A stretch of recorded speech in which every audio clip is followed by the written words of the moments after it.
Hey, what's up? It's Adam with Adam's Coaster Chronicles. On my way to Six Flags Great Adventure for the opening day of their first Holiday in the Park event. And while I'm on my way, I figured I would share my thoughts with you about the park. Six Flags Great Adventure I consider my home park because I actually have some smaller parks closer to me, but it's the closest large park to me. So I consider it my home park, and I get there fairly often. It's one of the bigger parks in the Six Flags chain, kind of one of the flagships, with Six Flags Magic Mountain being the flagship of the West, and Six Flags Great Adventure being the flagship of the East. It's got one of the bigger coaster collections of the Six Flags parks, and most people would regard it as one of the better Six Flags parks. Personally, it's my favorite of the Six Flags parks that I've been to, at least mainly just in terms of the coaster collection. That being said, it does definitely have some issues. But yeah, so Six Flags Great Adventure has almost every single type of B&M coaster in the B&M catalog. You've got Batman clone, which is an inverted clone of the original Batman ride. You've got Bizarro, which is a floorless coaster, and it's actually one of the better floorless coasters in my opinion, which is pretty much a clone of Scream out at Magic Mountain on the West Coast. You've got Nitro, which is one of the earlier hyper coasters from B&M, which a lot of people regard as one of their favorite rides. You have Superman Ultimate Flight, which is a B&M flying coaster, which is a clone of all the other Supermans in the Six Flags chain. And then you have Green Lantern, which is a B&M stand-up coaster, which is regarded as one of the better B&M stand-up coasters, and it's definitely one of the bigger ones. And then you have El Toro, which in my opinion is the best ride at the park, and definitely makes the park worth going to if you've never been there. Kingda Ka, which is the tallest and used to be the fastest roller coaster in the world. You've got Skull Mountain, which is an indoor kind of family coaster. And then Dark Knight, which is an indoor Wild Mouse coaster with some actually pretty decent theming for a Six Flags park. And then you've got a Mine Train coaster, which I forget what it's called, but it's a Mine Train coaster. And then there's, I believe, 2 kiddie coasters. So you actually have like a lot of coasters here. I think it's like 14 coasters, something like that. And then next year for 2016, they're opening up Total Mayhem, which is a 4D free fly coaster, which is basically just a clone of the one that they opened last year at Six Flags Fiesta, Texas. So in terms of the coaster collection, they have a lot of them, and they have a good variety of them, and they have a few that really kind of stand out. That being said, despite the fact that they have all of these coasters, especially all the B&Ms that they have, I wouldn't necessarily say that any of them is the best ride of their category.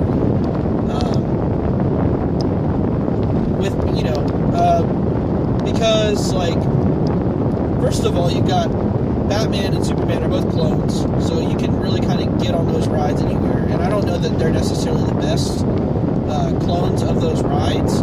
I've ridden 3 or 4 of the Batman clones. I don't really know necessarily that the one at Great Adventure stands out to me as being the better one. I think if anything, probably the ones in Texas are a little bit better. Superman Ultimate Flight, it's actually the only one of the clones I've been on. It's actually the only B&M flying coaster I've been on, and I actually like it a lot. But it's not a Tatsu, it's not a Manta or anything like that. So it's a fairly small flying coaster, but it's good that they at least have one. Green Lantern is actually probably my favorite stand-up coaster I've been on. I've been on several of them, but I have not been on Riddler's Revenge, which a lot of people regard as the best one, with Green Lantern kind of being after that. I mean, it's pretty similar to the original Mantis and to Riddler's Revenge. It's pretty similar to Riddler's Revenge. I think it's a little bit different. I think the drop is different. it has, the same elements. It has a big vertical loop, and it has a dive loop, it has the incline loop, and then it's got a couple corkscrews with some turns in between all that stuff. So it's actually pretty good. I mean, you do bang your head a little bit, but it's definitely not as bad as like you bang your head on Mantis or some of the older ones. Bizarro is actually one of my favorite floorless coasters because it's pretty smooth throughout the whole ride. It's got a lot of elements. I think it has 7 inversions. It's got a vertical loop, a dive loop, a cobra roll, which the cobra roll is actually pretty good. It doesn't really, you don't really bang your head too much. I think you bang your head on one side of it. And then you've got a 0G roll, which is actually before the cobra roll, and then you've got 2 corkscrews, 2 interlocking corkscrews at the end. And it's pretty good. And I like it better in the front seat, mainly just because it kind of throws you into the top of the inversions, but it's still good in the back seat. So there's nothing wrong there. Bizarro's pretty good. And then you have there's 2 indoor coasters, which it's actually kind of surprising that they have 2, but they do. Skull Mountain, it's all right, and Dark Knight is all right. I mean, it's a wild mouse. And then you have King Dakar, which is King Dakar. I like Top Thrill Dragster better, even though King Dakar is a little bit taller and a little bit faster and has the hill. Mainly because Top Thrill Dragster still has the lap bars, and King Dakar has the over-the-shoulder restraints, which are very comfortable. I mean, it's not too bad because there's not really any opportunity for you to bang your head, but it's still not as great of an experience as having the lap bar. But it's still King Dakar, it's still a great ride. But now that they have the Zumanjaro drop tower, they can't run it at the same time. I think whenever they originally put in the drop tower, they did run them at the same time. But now they don't run them at the same time anymore, which really kills King Dakar's capacity. Because they have basically four loading zones in the station. It's a dual station with 2 tandem loading zones on each side. And now they only operate one of them. They only operate like just one of those loading stations. And they typically run like 2 trains on King Dakar, and then they alternate with the drop tower. So they'll run 2 trains, and then the drop tower will go, and then they'll run 2 more trains, and the drop tower will go. And it's just they can't move people through nearly as quickly as they used to be able to whenever they didn't have the drop tower and they could use all 4 of those loading stations. But that being said, it's still a good ride. Nitro is good. It's still good. It still has a lot of airtime. It's definitely got a little bit of the old B&M rattle, but it's it doesn't really bother me because it's a hypercoaster. But it's definitely not as good as like some of the other hypercoasters I've been on. And maybe it's just its age, and maybe it's just the way that the park's maintained it. It doesn't really seem super fast anymore. It still gives you good floater airtime on all the hills, but it's not as intense as like the airtime on like Diamondback and Intimidator and some of the other B&M hypers that I've been on. But it's still a good ride. But El Toro, for me, El Toro is the reason to go to Six Flags Great Adventure. El Toro is a fantastic ride. It's got ejector airtime on every single hill. It's got the kind of the speed turns at the end, kind of the fast transitions that you get on Intamin coasters. I mean, basically, it's an Intamin, so it does all the things that a good Intamin does. It throws you out of your seat every chance that it gets, and then it still gives you some nice turns and fast transitions and everything like that. So it's a really great ride. It's my number 3 on my wood coaster list. And a lot of people have it as their top wood coaster, or like one, at least in their top 5 wooden coasters. And I definitely think it deserves to be there. Unfortunately, this year there are a couple little spots on El Toro because like El Toro is pretty smooth. Like it's smooth as glass. It almost feels like a steel coaster. But now there's actually a couple spots on it that it does jackhammer a little bit, which it's not really that bad, and it's only a couple little spots, but because the rest of the ride is so smooth, those spots definitely do stand out. So hopefully that's not a sign that they're not taking care of it. Hopefully they take care of it, and address some of those spots, and keep the ride running well for the rest of its life. And then next year we're getting Total Mayhem, which I've never been on like Green Lantern out at Magic Mountain. I've never been on the Zack Spin. So I've never been on, and I've never been on the one down in Fiesta, Texas that they opened this year. So I really have no idea what to expect in terms of that ride. To my understanding, it kind of gets some mixed reviews. Some people really like it a lot. Some people don't really like it at all. Supposedly, I think people like it more than the Intimate Zack Spin kind of version they have at Magic Mountain. So I'm excited to see what that's like, because I have a feeling like, you know, it's a unique ride. I mean, it's not as unique as it was, you know, the first time they opened it, but it's still going to be a unique ride that really not a whole lot of parks have, with the exception of the parks that have the Zack Spins, mainly overseas, and then Six Flags Fiesta, Texas. The problem that I have is that they're opening this ride with super low capacity. I mean, I think there's only there's 4 across, maybe facing both directions in 2 rows. So you're looking at maybe 8, maybe 16 people per train. I'm not 100% sure. But it's at a huge park that gets guests from the New York City metropolitan area, and some from Pennsylvania, and all of New Jersey. And so it's like, you know, which kind of leads me to the problem with Six Flags Great Adventure. The problem with Six Flags Great Adventure is that it's super busy all the time. And the operations aren't really that great. So you have a park where you're basically waiting in lines, like really long lines. And then to make matters even worse, their operations aren't good. So the lines just take forever.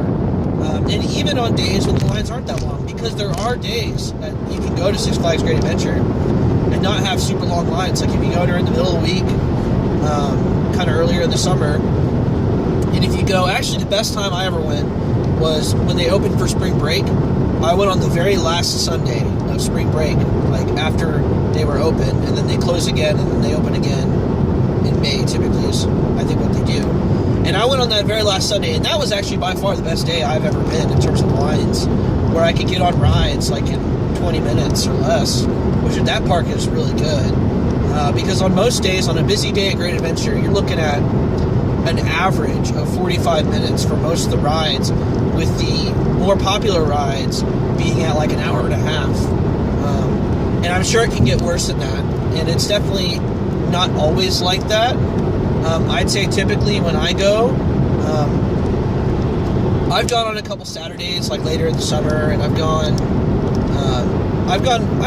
a lot of different times. And kind of the average I've seen is pretty much like Kingda Ka is always about an hour or more than an hour.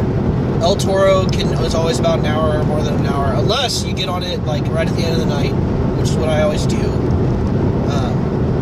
And then the other rides are typically around 30, 45 minutes.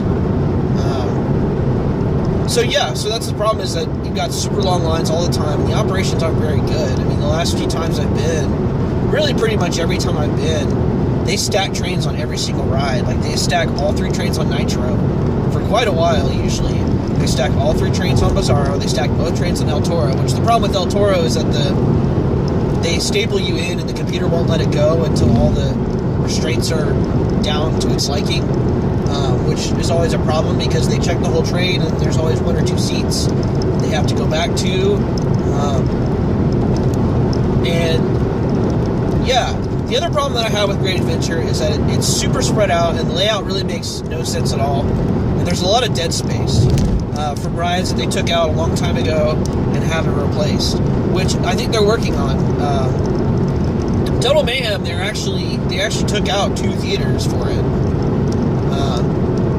and they kind of put it right by the lake. And I feel like they could have used that space for a bigger and better ride.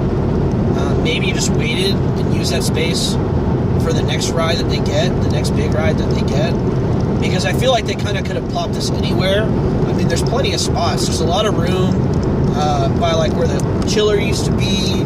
There's a lot of room where the old wooden coaster used to be. There's like a huge spot right there by El Diablo. that's plenty big for that ride, and they'd still have room behind it to expand. There's a lot of room in between where the line is for Zumanjaro and El Toro, which right now there's a fence between there, which I wish there wouldn't be. I wish they would connect it so that you wouldn't have to walk all the way around. There's a lot of space in that park, and they have plenty of room to build like some more big rides. I could see them, finishing out the B&M catalog and getting like a wing coaster. That seems like a logical kind of next step for them. But yeah, I mean, at least we're getting a new coaster. At least we're getting kind of a unique ride. But I wish that they would put a ride in that would have better capacity, because I bet the line for that's going to be a nightmare. At least when it first opens, and probably for most of the first season, the line for that's probably going to be a nightmare, unless they get some better ride ops, or put a bigger priority on operations. Because I'd say by far operations is one of the worst things about that park, and then just the fact that it's so spread out. The problem that I have with the layout is that it is really spread out, but the rides are grouped together weirdly. Like, if you go to one side of the park, you have to kind of go all the way out, and Bizarro and El Toro are like pretty much next to each other with a little bit of a walk in between them. But then that's kind of all that's over there. There's that, and then there's kind of like the mine train and the entrance to the safari. But then, and it's fairly close to the area that has Green Lantern and Superman in it. But you have to walk all the way around to get to those. And those are there together, and there's some flat rides, like they have the top spin still there, and they have the parachutes ride, in the theater, and stuff like that. And then if you want to go on Kingda Ka, you have to walk, like, really far away, like, really far. And there's kind of this space between Kingda Ka and El Toro, that there's nothing there anymore, and they haven't connected it. So to get to Kingda Ka, like, all you're going to do, if you go out there, is go on Kingda Ka and go on Zumanjaro. And for Zumanjaro, you have to walk even further. Like, it's ridiculous how far you have to walk to get to those two rides. And Kingda Ka, being an Intamin and being, the type of coaster that it is, shuts down a lot. Like, it goes down pretty much every time I'm at the park. The ride goes down. And so you pretty much, like, my rule with Kingda Ka is you go to it if you see it running. If you see it running and you want to ride Kingda Ka, go to it immediately, because chances are, if you decide to skip it, it's going to break down and you're not going to get to do it. And so that's quite an investment of time to, like, walk all the way over there to find it closed. And then, you've got all this space in the middle where they've got some flat rides and some family rides, and they've got some shops and restaurants and stuff like that. But there's no real major coasters there, which is kind of where they're putting Total Mayhem. It's back by the lake. So, that area will be utilized a little bit better, I think, when they put that ride there. But then to get to Nitro and Batman, you have to walk all the way back to the other side of the park. And then there you also have the Dark Knight, you also have Skull Mountain over there and everything like that. So you kind of have two extreme ends of the park with the major rides at them. So it's not really super easy to get from one side of the park to the other, just because it's so spread out. And then there's these kind of forks that you have to go one way or the other, and walk quite a ways to get to the rides that are at the end of those forks. So there's lots of space in the park where you're just walking through Midway that doesn't really have anything on it sometimes. So those are the major issues I have with the park. It's just that the layout is, takes too long to get to everything, and then all the lines are way too long, and they don't have good enough operations to move people through quickly. And some rides are better than others. Like, some of the ride crews are better than other ride crews in terms of the ride operations. But overall, I mean, it's still a good park. I mean, they've got a really great collection of coasters. I mean, it's by far not the best collection, as I mentioned before, because they have a good variety of rides, and they've got a couple standout rides, but the rest of the rides, are pretty average in terms of the coasters. And they've got a decent flat ride collection. They don't have the best flat ride collection, but it's decent. But they do have a lot to do, and they also have the safari, which is a unique thing, which I've never actually done the safari, mainly because I didn't want to take the time to do it, because I'm typically there by myself. But from all accounts I've heard, the safari is pretty cool, and you get to it in the park, like it's part of the admission. So the Great Adventure and the safari, basically the roller coaster park and the safari are all on the same ticket. I think Hurricane Harbor, the water park, is actually a separate gate. You can't get to it from inside the park, so I think it's actually a separate ticket for that. But a lot of times you can get combo tickets and stuff like that. But yeah, overall, still a good Six Flags park. If you're, it's definitely a park worth visiting, even if you're coming from far away. Especially because there are other parks, kind of in the area. I mean, you can pop over to Pennsylvania and go to Dorney Park, and Hershey Park, and Knoebels, and all of those parks are within I think from Dorney to Six Flags Great Adventure is about an hour and a half. And Hershey's like another hour outside of that, so it's about 2 hours between Hershey and Great Adventure. So definitely, if you're looking at taking a trip to the Northeast to visit some parks, it's definitely worth going to if you've never been, especially just to get on El Toro, and to some extent Kingda Ka, and to some extent Nitro. Some people really love Nitro. I'm not a huge fan of it. I still like the ride. I still think it's a good ride. But some people really, really love Nitro. Yeah, and Six Flags, I always get a season pass because it's the cheapest season pass. And actually, right now, for Holiday in the Park, they actually have their season passes discounted for 2016. And you can get it now and get Holiday in the Park, which I went ahead and did because I figure it's probably cheaper now than it's going to be later.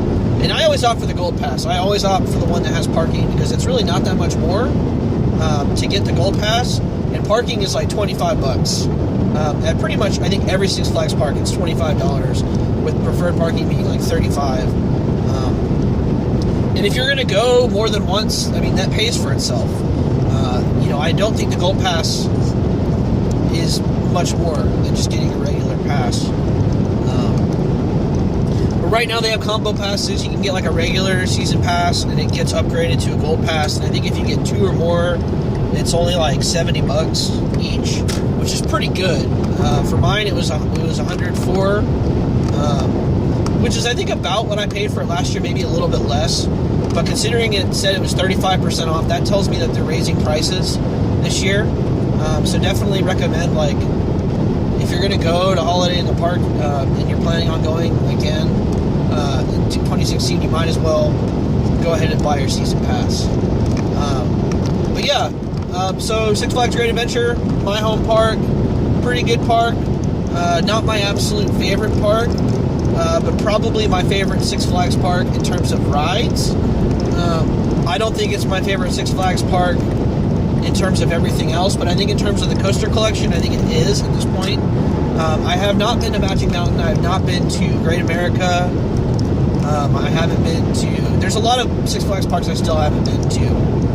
But so far, this is my favorite one in terms of the coasters, because they do have a lot, and they're good. There's not really a bad coaster.